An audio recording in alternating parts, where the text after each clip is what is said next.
Hissələri irəliyə getdilər. Bax, burada bugün biz dayandığımız yerdən erməni işğalçılarını qovub torpaqlarımızdadır. Bunu siz etmişsiniz.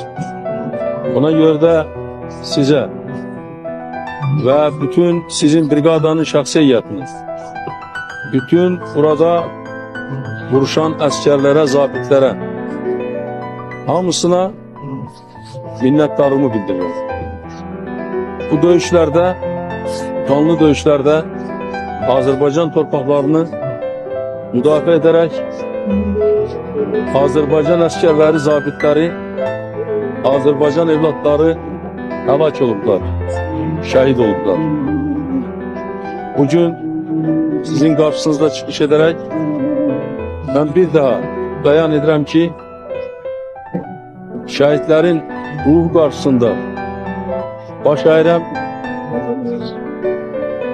və bütün Azərbaycanlı xalqını əmin edirəm ki, şəhidlərin qəhrəmanlığı, rəşadəti heç vaxt unudulmayacaq.